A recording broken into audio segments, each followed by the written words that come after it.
Okay, good afternoon. We are coming up on 2 o'clock on the West Coast of the United States. Nice to see you all.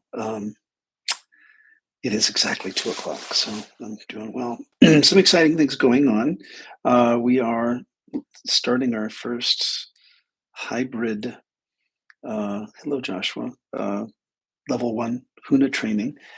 And if you look at the picture, one of my good friends, Danielle Garcia, did some AI thing. She's my kind of my tech mentor along with Joshua and Amber's here. So if you look at the picture, the thumbnail, apparently AI generated some sort of a cartoonish character of me called Kumu Patrick, and I think it's just hilarious. And here in mental health, we're talking a lot about AI, and there's a lot of bills before the legislature around clinical documentation. I'm not going to get into that, but I'm trying to explore and stay relevant as well. But so tomorrow morning, starting at 9 o'clock, this isn't even a pitch. It's, we've got the people coming, but we're doing our first level one HUNA, which is going to be a hybrid. And so there's going to be some people joining online from all over the world and people in the room. And so I'm doing it here at the clinic for the first time.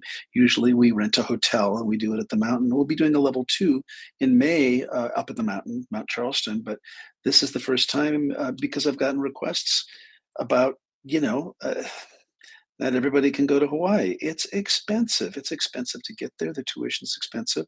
It's a wonderful training. And if you have a spare $10,000 lying around, it's a great investment for your future. So I'm really trying to make these teachings accessible, and certainly doing this and putting stuff free online and the website and all that kind of stuff. But I'm really excited tomorrow because there's like one lady from Switzerland that's going to be in some weird time zone, and we're going to have some people in the room, and I've got an assistant coming in this afternoon. And Joshua Hayduke says, ahem. I'm not sure if that is, I said that you are also a tech mentor. I'm not sure what I did to offend you, but you are also more tech. But Danielle is like super nerdy about like AI and playing with marketing. Never mind. I'm not going to be able to win this argument. So anyway, that's exciting.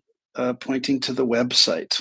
Okay, so we're pointing to the website where all the info. Oh, so yeah. So look on the website, drpatrickscott.com, for everything that I do. It's a wonderful compendium of all the stuff that I do.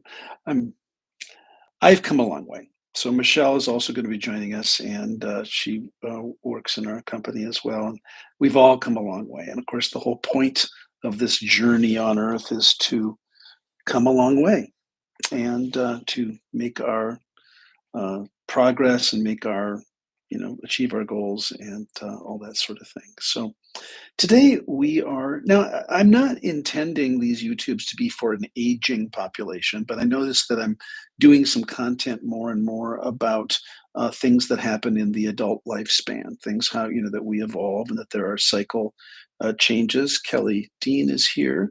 And I think this is the Kelly that I've heard about from Phoenix. Welcome. Nice to see you. So my intention is not to be focusing on aging, but I do have I do work with a lot of kids and I work with a lot of adolescents and teenagers and young adults. And there are things as we evolve that become less and less essential, less important. And through the phases of the lifespan, as we grow, there are things that used to be just super, super important that aren't. So today's the title, you could see the title, the 10 things that just aren't so necessary or important as we age. Now, I realize as I put this out there, many of you are at different parts of your lifespan. And so please take this with a grain of salt. These are not these are my ideas, but they're not, let me just see if I can find it. Here we go. Okay. First thing, and this is going to get people going. Number one, and I'll put it in the chat. So here we see, the chat is the 10 things that are no longer as important as we age. Number one, now this is going to rock some worlds, money. Money is important. I don't get me wrong. I am not saying that money is important. In fact, we just at our lunch here at the clinic, we had an Aflac. Have you heard of Aflac the duck? We had an Aflac, a salesperson come and present to our clinicians, talking about different kinds of insurance. Not even in, by far the oldest. Maybe Colleen is older than me, but most of the people that work here are in their 20s, 30s, and they're subcontractors and they're entrepreneurs and they have their own private practice and they consult here and so on. And we were talking about money and insurance and long-term care insurance and all that sort of thing. And it's not fun or popular to talk about being, planning for the future, whether it's retirement or having money or paying off bills or, that kind of thing. But money is an essential energy that follows us throughout the course of the lifespan. And from very young ages, we learn, hopefully, the value of a dollar. We learn how to work, we learn how to babysit, or we have a paper route, or we work at Starbucks, or we have our jobs and that carry us through. Now, as we age, what I'm talking about, that money, perhaps I should say more material things. I'll share a funny story. Material things, I love nice things. Okay, I really do. I love nice things. I love nice luggage. I love flying first class. I love to be a princess. I love nice things. And I'm noticing that I am living increasingly simply these days. Um, and I had a friend from high school reach out. She was in the band, Betsy, and it was one of these things. I've talked about her before, and she reached out and she said, "Hi, this is Elizabeth so and so." I'm not going to use her last name, and I had no idea who she was because I knew her as Betsy. I didn't know her as Elizabeth in high school. So finally, I figured out who it was, and I posted something. She's starting to follow me on social media, and she said I showed her the new apartment in Minneapolis, and the new apartment is smaller than the old apartment, which was smaller than the apartment before that, which was smaller than the houses before that. And if you've known me for any length of time, there have been big houses and there have been nice cars and there have been things. And purely, I'm going to say not economically, not because we can't afford a big house, but and as some of you saw that I'm posting, we're looking at an RV, and I'm almost embarrassed. I'm just not, never thought I'd see the day that I'm the RV type. But my partner Rick is retiring next year, and we, I'm not going to go into the super details of it, but we're looking at having like a fifth wheel or an RV to travel and I'm shocked at myself. So when I say that money becomes less important, I don't mean that it's less important. I mean that what our needs change, and that when you're a young family and providing for children and college and getting all of that, then you maybe are an empty nester. And what was important. Now, this has nothing. Please hear me loud and clear. This has nothing to do with how much money you have. This has to do with what you find important. And what Betsy said, and I guess I must present some grandiose, I don't know. I don't know what people think. They think I'm rich. I think they think I'm a billionaire or something, which is fine. Uh, but she said, "I was so shocked to see your video of the new apartment. I expected a mansion," or I think she used mansions plural. I expected mansions. And I responded to her directly and I said, "Oh, Betsy, the mansions are long gone. There is no desire whatsoever." And I used to, and I don't know if any of you do this, where you're on YouTube or you're looking at social media and you like to look at nice houses. I like to look at nice houses or RVs this week. And I like to look at decorating and I like to look at furniture and I like to look at, neighborhoods and real estate markets and real estate prices and blah, blah, blah. And I'm just noticing that any more of the $20 million penthouse. Now, I love pretending that I'm rich, and I want to see if you can relate to this. Um, I love luxury and I love nice things. And when I say I love pretending like I'm rich, I'm very abundant. I'm very blessed. I'm not going to, in another video, I said, don't talk about the specifics of money to other people. So I'm not going to get into my income or anything like that. But I have a very nice life and I live very well. Not a billionaire, and I've worked with billionaires. And I've told you that some of the most miserable people I've ever worked with professionally have been billionaires. So I don't think you get to be a billionaire by being nice. I don't think you get to be a billionaire by being not focused on money. I did say to one of my billionaire clients once, "What's more important than money?" And he just looked at me like I was frickin' crazy. And he said, "Nothing is more important than money." And that's where he was at that point. Now, as we progressed in therapy, he came in one day with great fanfare and said that he had sold the Gulfstream, his private Gulfstream jet. That was a big move for him. And when I asked him what prompted it, he said, "Well, I did it." He said, "The things that I'd wanted to do in my life, I had a bucket list, like we all do." Well, apparently his was to have a jet. He had a jet. He had it for 7 years. After 7 years of having a jet, been there, done that, didn't need the jet anymore. Now, this is a grand, regal extreme.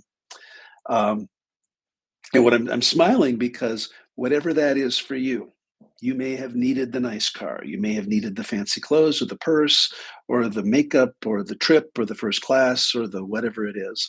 And what you'll notice those are wonderful things. And in the Huna tradition, well, in the Buddhist tradition that I practice, earthly desires equal enlightenment. So whatever it is that makes you happy, get that and be happy, and then realize what it means for you. In the Huna tradition, of the Hawaiian ancient shamanistic tradition that I teach, that I'll be teaching tomorrow, they talk about that abundance certainly is our birthright, and that the Hawaiians had no issue at all with this vow of poverty. And I know that there are a lot of traditions around the world, religious traditions, where there's a vow of poverty. Not so in the Hawaiian culture. They love their technology, they love their money, and many cultures around the world. So I have no judgment around money. This is not about you should not have money. We all should have as much as we want, more than we want. We should all be safe and sound in our own skin. The point of this first topic, and I knew it was going to be a dicey one, that's what I started with it, is that you may notice that the things that you had to have, right? The whatever, pick your thing, with what you absolutely had to have, you got it. I had to have a BMW. Okay. I had to have the house, the big house. I had the big house. Had to have, I don't know, trips, things like that. And once you achieve those things, it helps you feel good about yourself. But then those things become less and less essential as you get older. What I had to be an entrepreneur. Did it. Had to have my own business. Doing it. Had to have a nice clinic. Doing it. Had to serve the poor. Doing it. And so as you get older, those things change. And like I said in some of my posts, if you follow me on Instagram, we're looking at RVs. I can't believe it, because camping for me was the balcony of the Ritz-Carlton, or the Four Seasons, sort of. And I joke, pitch a tent out on the Four Seasons balcony. That'll be camping. Have room service. Bring me the champagne. I'm only slightly joking. And now we're actually looking at. We have property that we're looking at putting this RV, mostly for Rick, but I will certainly enjoy it, and I just think it's really fun. So the first thing is your relationship more with material things. That those things are absolutely important for you at one point in your lifespan. You wanted the kid, had the kid, been there, done that. You had to have the whatever it was, the Gucci purse or the Chanel purse. You got it. Now it's a purse. You had to have the watch, whatever it is. And what I notice as people get older, and this is not just a statement about me because I'm getting older, but I notice that what was important in different parts of the lifespan changes over the course of the lifespan. Okay, so now the next one, which is a little bit more emotional in nature, resentment. We teach a tradition in the Hawaiian culture called Ho'oponopono, which is the Hawaiian art of forgiveness. And I'm going to say to you, if you are harboring resentment that spans decades, that you just haven't let go, it's time. It's time to let it go, because and this is under the guise of things that just don't matter anymore. If you're holding a grudge, if you're angry about a trauma, an assault, if you're angry about child abuse, if you're angry about a parent or a loved one, or angry at a job or anything. So take a look now at anything, any resentment that you are harboring. It's time to let it go. I'll tell you a quick story. So I was working with, and this is going to be intense, so just hang on. Working with a group of nurses years ago in Southern California, and I was talking about forgiveness to this group. Now, this was a leadership training in a large metropolitan medical center. Nurse managers there learning how to be better leaders. Okay, do that's the kind of training I do. And we're talking about forgiveness, and the question on the floor was, what do you do with an employee who has betrayed you or has violated or gossiped or you've been backstabbed or this that or a employee that doesn't do their job, and you're going through the HR process. This was that kind of a training. It wasn't a HUNA training, it wasn't a spiritual training, it wasn't a therapy training, it wasn't group therapy, it was a class. And I talked about forgiveness, and I talked about how you move past some of those betrayals. And so this older nurse raised her hand. She says, "I've just got to say something. You throw out this idea of forgiveness like it's just the easiest thing in the world. Are you saying I'm supposed to forgive my uncle for sexually abusing me all those years?" Now, this was out to a group of 25 of her colleagues. I could tell by the look on her face that she hadn't, and she was pissed. I could tell by the look on her face that she hadn't intended to disclose that to her business colleagues, that maybe they didn't want to know or need to know that she'd been sexually abused as a child. So I walked over to her. This was a training where everybody's sitting at tables and there's kind of in a horseshoe. So I just walked over to her, and she was getting very upset, tearful. And I said, "Are you okay?" She goes, "No, I'm not okay." And she was pissed at me because I can be sort of flippant and kind of irreverent. And I said, "No, I am not suggesting that you should forget or let go." But I said, "So, are you regretting having disclosed that?" She says, "Yes, I feel very embarrassed right now." So, well, it's okay. I think this is safe. We're here, and everybody. These are all caregivers. These are all nurses, and so it was a safe enough environment for her to have this conversation. And I asked her a few questions. I said, "Did you ever were you able to ever go through therapy for this?" She said, "No, this is the first time I've ever spoken of it aloud as an adult. I've never ever told anybody about this." And I said, "So you were never able to confront your attacker?" And she said, "No." And I said, "Well, do you want to?" And she said, "He's been dead for years." And I said, "Well, have you?" And then I was kind of irreverent. I said, "Have you punished him enough?" And she looked at me really pissed now. And she said, "He's not suffering. He's dead. I'm the only one that's suffering." The tension in the room was so thick you could cut it with a knife. I said, "Exactly. You're the only one that's suffering. Would you like to let that go?" Now, in my work with people, forgiveness is the other F word, by the way. There's the one, the four-letter F word that we throw around a lot. And then there's the F word, forgiveness, because a lot of times in therapy and in our own evolution, forgiveness is like the last step, of processing trauma, particularly abusive trauma. So we did a process in that room, and she was able to let it go. And I want to, so this resentment thing that you're holding on to is not helping anyone. So whether you study with me, whether you go on the website and find Ho'oponopono, if you want to track for it, I'll be happy to send you a recording to use it. That's a very effective tool.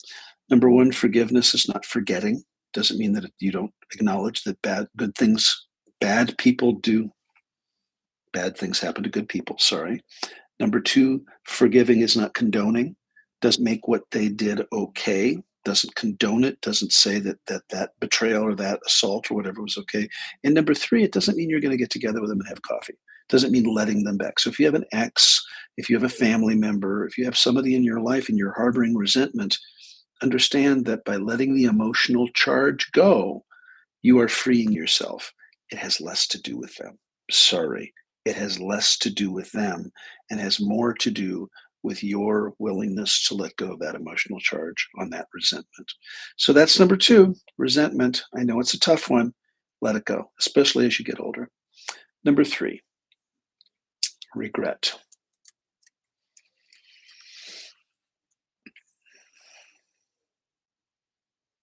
I get sad when people come to me and they say that they have a lot of regrets in life.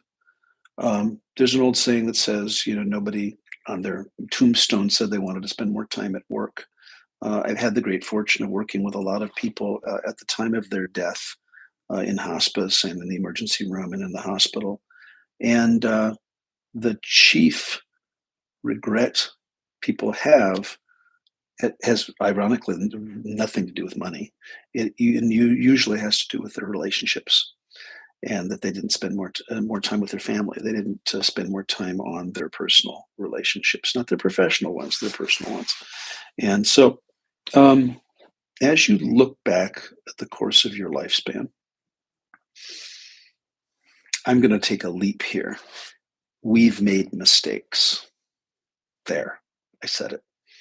We have made mistakes. We have stumbled on the path. We have fallen down. We have been in the ditch on the path on occasion. My hands up with you. And that forgiveness that you're going to let go of for the resentment that you're holding about another person, please apply that same grace to yourself. Every human makes mistakes.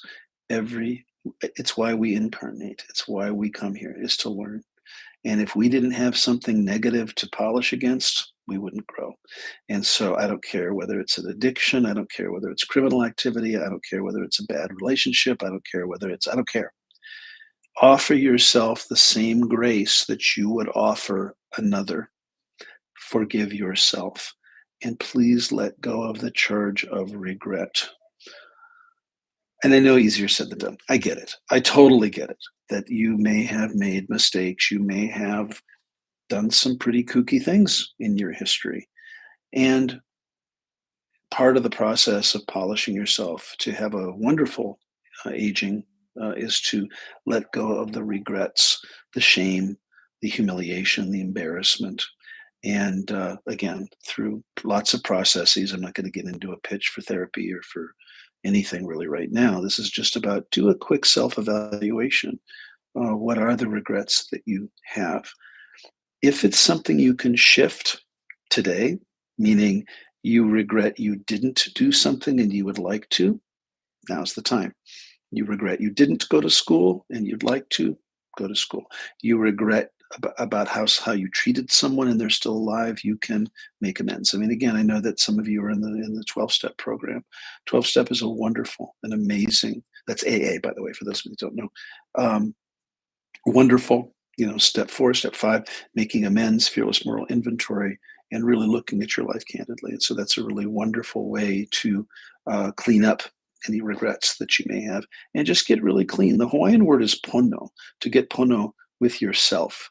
And so please, regret is not as helpful anymore as it looks. So let that go. All right, number 4. And Josh says self-forgiveness is something I struggle with. I think we all do. We tend to beat ourselves up. I think we are our own worst critic oftentimes. As we can get beaten up by others and judged.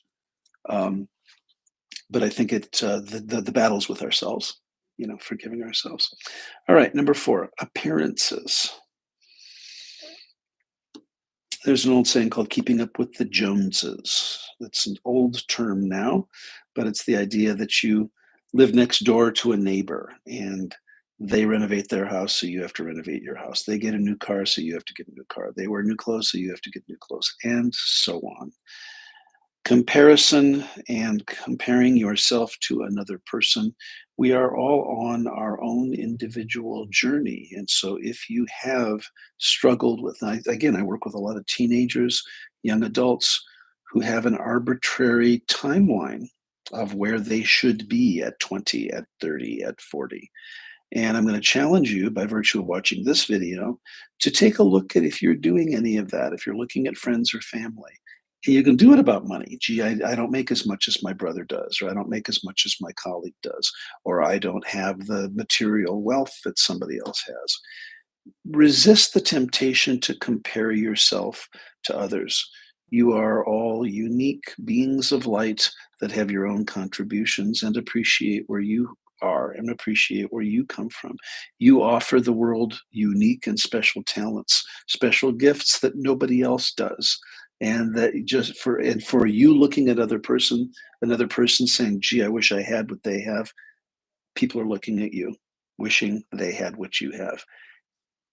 Pick your arena, whether it's your physical body, your financial body, your spiritual body, your emotions, the way you manage your emotions, your thinking, your intellect, your curiosity, your spirit, your enthusiasm, and on and on. It was always amazing to me. You know that I grew up morbidly obese, and you also know, if you've been following me for a while, that I lost about 110 pounds in the last year and a half or so.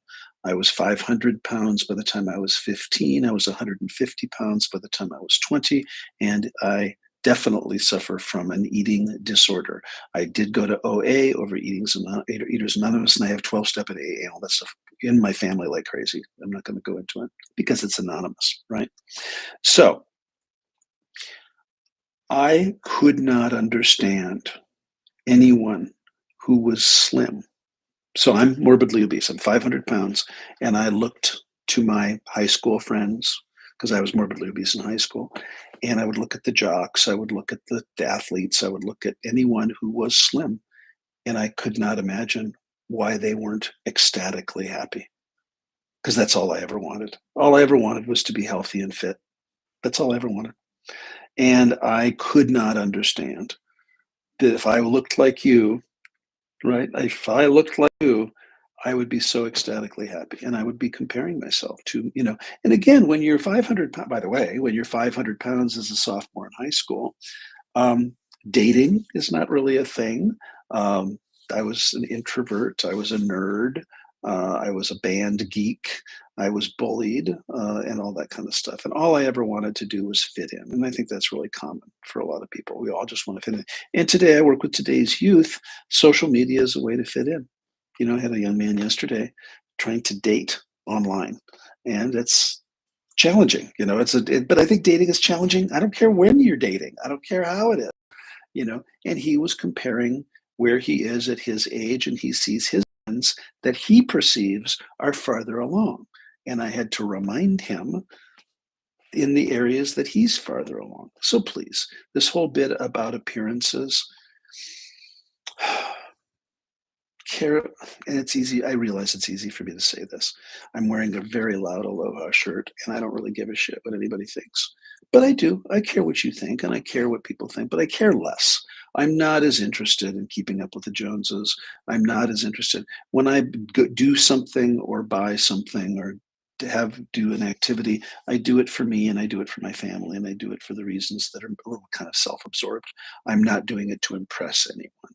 And so if you are in a place where you're still trying to keep up appearances, you're trying to look good for others, and that you are more committed to how you look. And when I say how you look, I don't mean just your physical appearance. I mean by virtue of the things you own, the house, the car, the kids, the family, the wardrobe, the makeup, and I'm not saying abandon self-care. I'm a big proponent of self-care. The reason I do these is I want you to take care of yourself. But you will notice that other people's opinions, keeping up with appearances.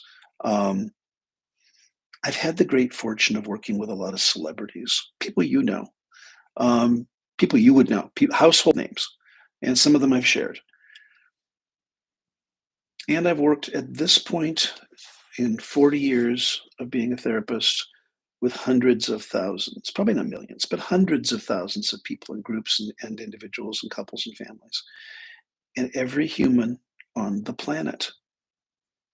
I'm going to use a random public example, Justin Bieber. Justin Bieber, and if you don't know who he is, look him up because I don't have time to explain to you who Justin Bieber is. Pop star from Canada, child star, actually got his start. People don't realize this. When YouTube was in its infancy, he used the new budding YouTube as like a 12-year-old, 13-year-old, 14-year-old, however old he was when he started, to put his music out there. And of course, he's now a global superstar. He's married. I think he has a baby now. And he has been in the public eye for, I think, 20 years. So if you don't want to look at Justin Bieber, look at Taylor Swift in the public eye. 20 plus years. Poor thing's only in his 30s, but since a child. So just today, I saw a thing on Justin Bieber, and I'm always fascinated by celebrity, as many people are, and I'm fascinated in the I look at how he grew up, and he was so in the public eye, and I saw an awards show that he was at when he was young, 16, 17, and he was a cute kid. And I don't remember why this popped up, but it just popped up in my feed. And I don't remember whether it was the American Music Awards or what it was, but there were two female presenters, and he won an award for some album he did. They totally assaulted him. I mean, physically groped him and grabbed his ass and touched his chest. And in one MTV Music Awards, one of the females took his shirt off, ripped off his shirt. Now, a couple of double standards here. If that had been a woman, there'd be hell to pay. But he talks now in his 30s about being objectified as a youth. He's 15 and he's being, a 15-year-old sex symbol and so on. He talks about his struggle with drugs and alcohol. He talks about his struggle with relationships. He talks about his struggle with sexuality. On and on and on. I'm just using him as an example. Would I want his life? No, I like my life. And if you look at him and you think, oh, wow, he's got it all handled, and you can pick your celebrity. Do you want to be president? Do you want to be, do you want to have someone else's life that looks so very, do you want to be a Kardashian? I don't know. Uh, I want the purpose of this particular thing around appearances. Take a look at what you're trying to emulate, what's your bucket list of, and do it for you. Don't do it to impress another person. And it's easy for me to say that now because I'm wearing a loud aloha shirt and I'm obnoxious. And there was a time when appearances were very important. It was very important how I looked. You all know that when I was 20, 21, I became a model. So from 500 pounds to 150 pounds, cover of Men's Vogue. And I got everything: the money, the fame, the fortune, the notoriety, the looks, the girls, the boys, all of it. And I remember those days thinking all I ever wanted was to fit in. And I'm at Studio 54 with Mick Jagger and, Bianca Jagger and Andy Warhol. All I wanted to do was fit in. Oh, I fit in. I fit in big time. And then I got to reconcile what that was. Like, all I ever wanted to do was be thin. I'm thin. All I ever wanted to do was be fit. I'm fit. All I ever wanted to do was make money. Make money. All I ever wanted to do was I didn't want to be famous, but I wanted to be known. That was known. And so take a look at your own distinctions around keeping up with the Joneses and appearances. And don't trash your goals, but do them for you. Have a goal for you so that you feel fulfilled and satisfied with your values that way. Okay, that's number 4. I get passionate about this stuff. Number 5. Number 5 is things. I've talked about it a little bit before.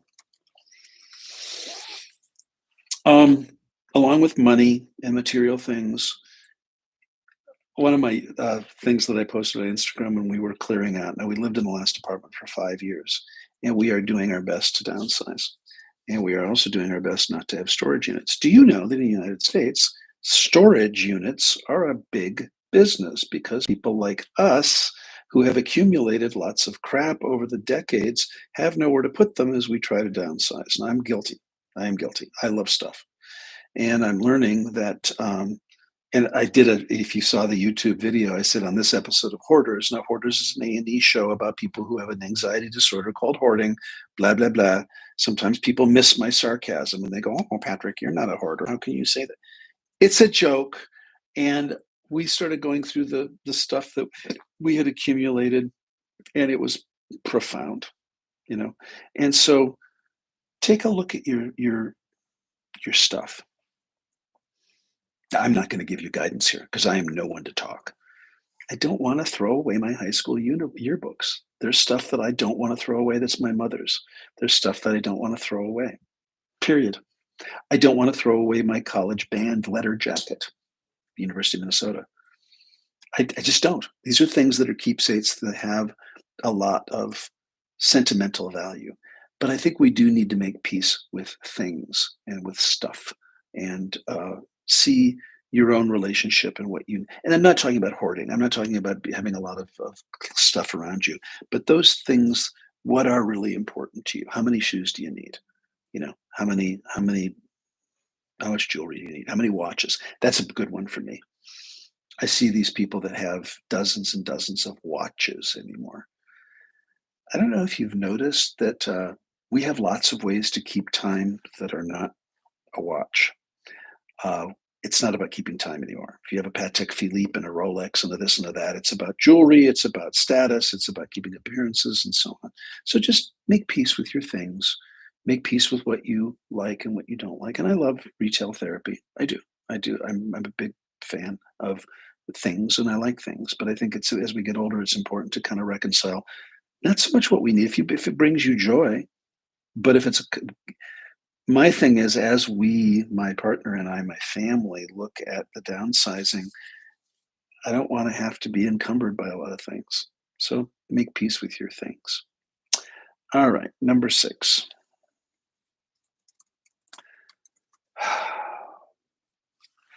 Keeping quiet. I am a good cooperator. I am not a confrontational person. I am not, I like to keep the peace. I like to facilitate. I like joy. I like happiness. I am not a rabble rouser. And as I've gotten older, I am less likely to tolerate BS. I am less likely to just let someone roll over my boundaries. I am less likely to tolerate injustice when I see it. Um, and I've just noticed that. I work in mental health. Um, I have a core value of respect, and one of the button pushers for me is over disrespect. So if I'm working with a family and a teenager is particularly surly or disrespectful, I will not tolerate it in my office. I will ask them to leave and to step outside. I will not meet overt disrespect with more disrespect, which is what we sometimes do. We see an act of disrespect and we lose our mind and we vomit green slime and we haul off with even more disrespect and try to up their disrespect with more disrespect. I won't do that, but there's certain limits that I have. Maya Angelou, the great poet laureate, passed away a number of years ago. And if you don't know her, you can look her up. Maya. Second name is Angelou, Angelou. Poet, African American, and Kelly knows Maya. She had so little tolerance for overt racism in her later years that if she heard it or heard any sort of derogatory language in a public place, she'd call it out, and not in a nice way. And I think Oprah's that way. I know several people who I admire who just, sorry, I think Whoopi's that way. Now, I'm not going to go into my experiences with Whoopi Goldberg and Oprah and all that kind of stuff, but I am more likely to call out stuff like that at the risk of embarrassing myself and others in a grocery store line. Um, I was in the TSA line just this week, Tuesday, and a woman cut right in front of me. Now, I'm not that important but she just cut right in front of me, just walked right, just kind of pushed me out of the way and cut right with me. And I just said, ma'am, you know, excuse me, I was here first. And she goes, oh yeah, whatever. And she kind of barked at me. I said, ma'am, end of the line. She was butting in line, and I'm a cooperator and I'm a good rule follower. And she wasn't just cutting in front of me, she was cutting in front of about a dozen people because she was so important. And don't take me there. I am just as important. And so I just literally took a stand. And I wasn't nasty and I wasn't angry. I just, man, back of the line. Sorry, no, you don't get to do that. I didn't touch her. I know better than that. I didn't grab her and say, bitch, get back there. I just said, ma'am, line's back there. Wait your line, wait your turn in line. She goes, oh, we're all going to the same place. She kind of blew me off and kept going. I said, oh, no, no, no. And then the TSA person checking the boarding passes said, no, no, ma'am, line's back there. I would never have done that 20 or 30 years ago. I would have just harumphed and complained and, sent her daggers. But now I'm more likely, and I know that's a simple example, but you're keeping quiet in the face of injustice. And again, I take this back to you. You deserve to be treated with dignity and respect in all spheres, in all places. At work, I do love secretly some of those videos on YouTube and or other platforms where there's the instant karma, you know. Oh, I saw one. And I don't know if they're staged. I don't really care. It was a woman. She was working out, and it was another woman. She was doing like squats. You know, there's the machine where you put your fit pads on your shoulders and you do squats with a machine, like an exercise machine. And this woman it's on camera. It's like a security camera. It's not like somebody doing a staged video. And a woman working out, in t- leggings. I mean, she was just working out. This other woman came up behind her, and we can't hear what she said, but she grabbed her butt like she was going to spot, but she grabbed the cheeks of her butt and did like she was doing it as sort of a joke. And the woman turned around and smacked her. I mean, decked her. I think knocked her out. And I secretly kind of liked that. I don't know. I know I'm not big on violence, but I thought, you know what, sweetheart, keep your hands to you. I mean, come on. That's really inappropriate. And I secretly was going, good for you. I think she knocked her out. I mean, she literally knocked her on the floor. I couldn't see if the person with the butt grabbing was now, and it was another woman. It wasn't a man, but she just turned around and hauled off and socked. I mean, full fist right across the kisser, and the woman was decked. And I secretly kind of thought that was cool. And Amber says she'd like that sort of clarity. And so, at any rate, don't compromise your values for the sake of, being treated disrespectfully. So I say, don't keep quiet if you need to. Number 7 is society's rules. Now, this is dicey. You have your own rules. Now, I am not a conscientious objector. I'm a good rule follower, and I'm not saying break the law. But you have. I go to. Now, I'm a big tipper. I worked in restaurants for 20 years, and I think the tipping thing has gotten out of hand. I do. I was in Japan a little while ago, and there is no tipping at all. And I didn't know how I would feel about that because when I'm traveling in the United States in particular, I'm always conscious of, is this a tipping thing? Am I supposed to tip? Am I not supposed to tip? And I do believe that the tipping thing has gotten out of hand. That every time you turn around, somebody's got their hand out. Every single transaction that you do, retail or otherwise, pretty much, they're turning around the device, the iPad, and saying add a tip. And I'm using this as an example of society's rules that I'm just kind of going, enough already, enough already. It happened at the hotel in Hawaii. I was there in March, as I always do, and I tip well to the bellman. Now this is interesting. And you know the drill. If you've traveled, you go to stay at a hotel and then you have to check out in the morning, but your flight isn't until later in the day. You check your luggage with the bellman, with the bell desk. They give you a tag, they take your luggage, and then you go out and you do your day. You come back before you go to the airport and you collect your luggage and you tip. Well, I tipped the guy that came to my room took my 2 bags $20. Now, whether you think that's a lot or not, that's what I tip. I go to this hotel a lot. I tip well. I tip the housekeepers in person. I meet with them because I know them. I'm there twice a year for a month at a time, 2 months a year. I know them. They remember me. They give me great service, and I take care of them. And I'm not saying that this is not a suggestion that you have to tip $20 to bell people, but there's a customary tip of, $1 to $2, $3 a bag or whatever it is. That's not the point of the story. The point of the story was and I was pissed. I tipped the guy picking up my luggage. Then I tipped the guy putting my luggage in the Uber, right? So $40. Then I get my credit card statement. I was charged $52 to check my luggage, $26 a bag to check my luggage for 8 hours. I'm still not sure what I'm going to do with that. So to check my 2 bags, $92 if you're not good at math. To check 2 bags for the day, I'm done. If they're going to charge me $26 a bag to just keep my bag, and then I don't know. So I'm still kind of outraged about that. This whole point about society's rules, whatever they are. Now, I am not advocating breaking the law. I have seen these, what are they called? Those people that say that they don't have to have a driver's license and they don't have to have a license plate and that they're traveling, they're not driving. And so that, God, what are they called? They're not conscientious objectors. Does anybody know?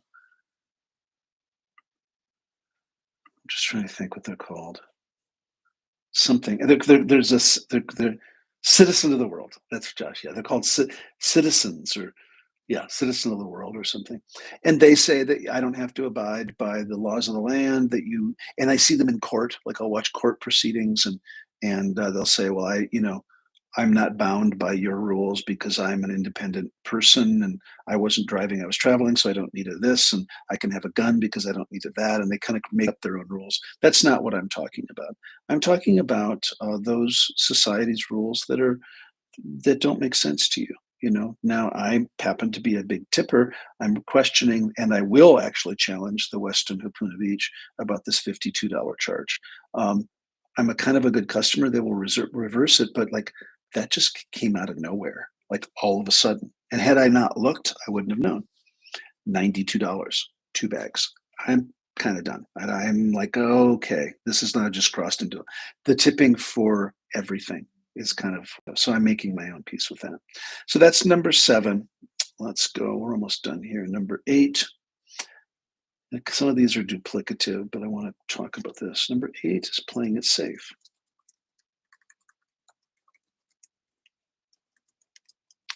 Now, in my work, I am seeing increasing youth, and we call it failure to launch. In babies, we call it failure to thrive. In my work with some teenagers and young adults, we call it failure to launch. Here goes. This may be controversial. In Japan, hikikomori is a term for young adults who do nothing. Hikikomori, it's a thing. We have our own version of that, and I'm getting concerned. I'm a mental health professional. I treat anxiety. I treat all sorts of different things. And as I look at when I had a paper out at 9, God, I'm going to sound like this old person, but here I go. Paper out at 9, babysitting at 12, busboy at 14.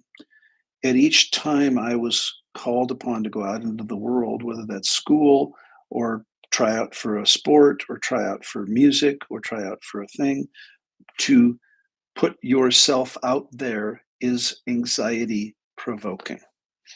My concern from a mental health point of view is I see people increasingly use anxiety or depression as the reason why they can't and why they don't take any risks at all. I have a patient right now. He's 20. He has never had a job. He has never had a driver's license. He has never had a girlfriend or a boyfriend. He never leaves the house. He's agoraphobic because of his anxiety. Now, please, I do this for a living. I'm not trying to be a hard ass. And my concern around the playing it safe routine, if we all wait until it's completely safe and it feels comfortable and it requires no effort on our part, we will never get off the couch. Listen carefully. So this 20-year-old mom is bringing him to therapy. I'm very expensive. She's paying for therapy. And what I get, as you might imagine, is, how's it going? Fine. What do you want to talk about? Nothing. Do you want to be here? No. Okay, well then let's not do this. No, my mom wants me to be here. You're okay, but I've just got so much anxiety. Well, you're in therapy. How about meds? No, I won't do that. Okay, how about like we talk about dating? No, I don't want to do that. Anyway, you get the drill. If you wait until it's safe, you will never do anything. Sorry. Now, on the one hand, it could be argued everything is safe. There's people going to war. There's people being blown up. There's stuff happens in the world, right? And if your criteria for taking a risk or for starting a new job or a career or a book or something that's on your bucket list that you want to achieve, if you're going to wait until it's completely safe and there's no risk at all, then you will never do anything. And those of you that work with other people, what I don't know about you, what I'm seeing is, well, enhance addiction, hence drugs, sex, and rock and roll, all that stuff. Um, if you are playing it safe, put yourself out there. My favorite is dating. You know, if you, Margie, I use my Margie story. Margie is a friend of mine from years ago, and she was an older lady at the time. I don't even know if she's still living. Uh, People come to me and they talk to me. I was not her therapist. We were colleagues, but she said, I want to date. I really want to get back out there. So, I'm saying, well, what have you done? Nothing. What are you willing to do? Absolutely nothing. And so I said, well, Margie, I don't know what to tell you. I get it. Dating is rough. Dating is tough. But if are you willing to go online? No. Are you willing to do a matchmaker? No. Are you willing to go to a club? No. Are you willing to get out of your house? No. Are you willing to do anything at all to put yourself out there? Talk to people online. Talk to people in the park. Go to anything. No. And she was laughing about it. She was laughing at herself, realizing how risk averse she was, and how, again, dating is rough. You risk rejection. I get it. I totally get it. And we were laughing about it, and she said, no, I need him. She wanted a man. I need him to knock on my door and ask me out. And I was like, well, sweetie, good luck with that. I wish you all the best. A few weeks later, she came in, we were working in the same office. She came in, she's just beaming. And she said, she was really, she had that look, that mischievous look in her eye. And I said, what's going on? Something happened. She goes, it happened. I said, what are you talking about? She said, the cable guy knocked on my door and he asked me out. I told you that's the way it was going to happen. And I thought that was great. I said, okay, Margie, statistically, you have defied the odds. A man who you thought was attractive knocked on your door, came into your house to install your cable or whatever he was doing, and he asked you out. You've been on dates with this nice man. Good for you. Statistically, by playing it safe and never leaving your house and never putting yourself out there is not going to yield the results you want. So as we get older, take some risks. Put yourself out there. It's not as bad. That's number 8. Awesome. Okay. Number 9. Okay. Well, this is similar. 9 is the right time. The right time is now, or the right time is never. But if you're waiting for the right time, do anything. To take a risk, to go out, to ask for a date, to take some risks. Put yourself out there. There is no right time. There's no time, as my mom would say, honey, there's no time like the present. One of the strategies, I used to be an inveterate procrastinator. I was the guy in school that would wait till the night before. In fact, tomorrow morning at 9 o'clock in this clinic conference room right across the hall from my office is a level 1 HUNA class.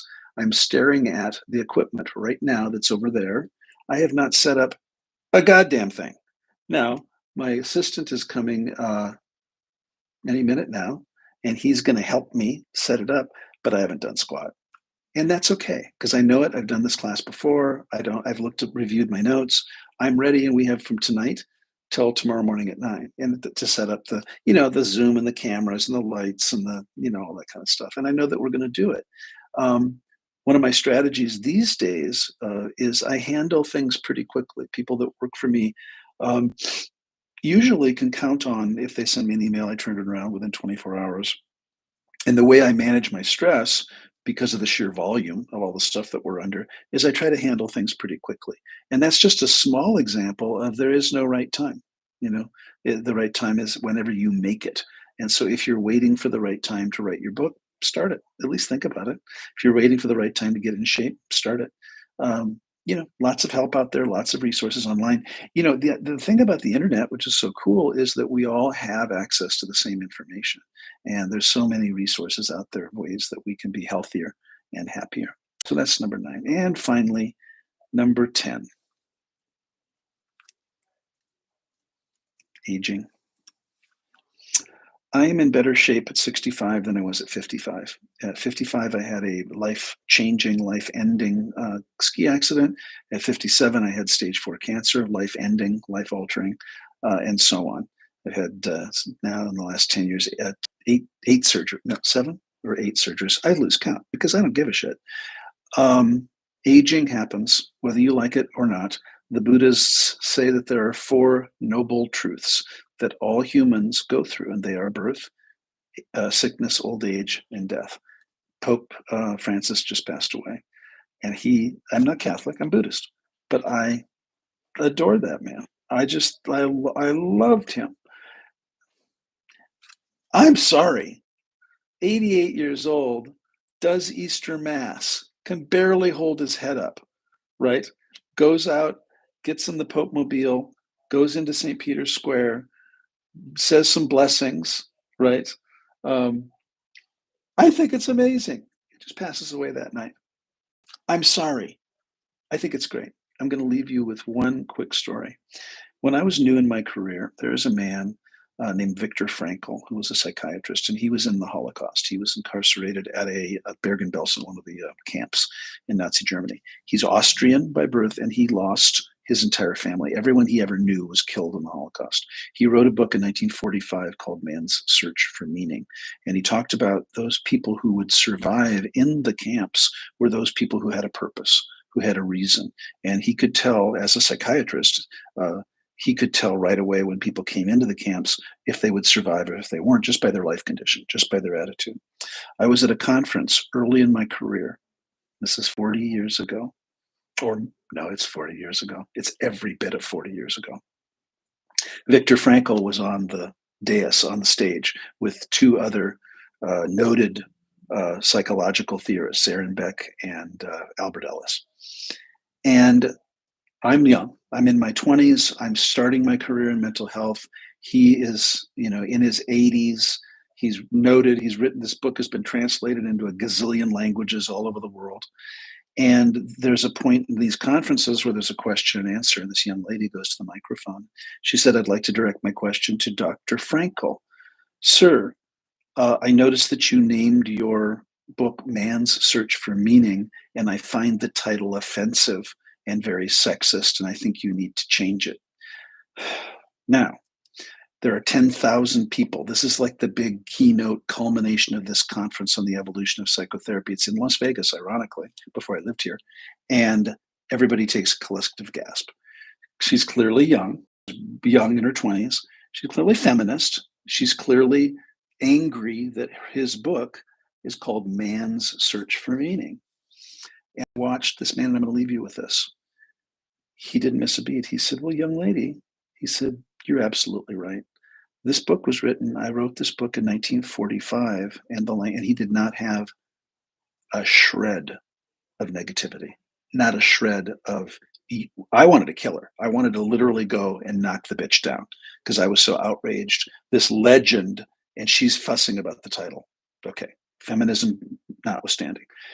He says, "Well, I wrote the book in 1945, and the language of the day was that we would call mankind mankind. It was not humankind. It wasn't people kind. It was mankind. That was the language of the day. Now, certainly, if I wrote the book today, I would call it something like Person's Search for Meaning or Human Search for Meaning or something like that." But he said the other thing that you probably don't know is that I no longer own the rights to the book. The publisher owns the rights to the book, so that even if I did want to change it, I really couldn't. But I have a question for you. Did you read the book? And there was this big pause. And she said, "Well, no, I never read the book." So he says, "Well, I have a copy, and I will give you a signed copy if you'd come to me, and I'm going to give you my home phone number. I'd love for you to read the book, and I would love to hear your insights about the book."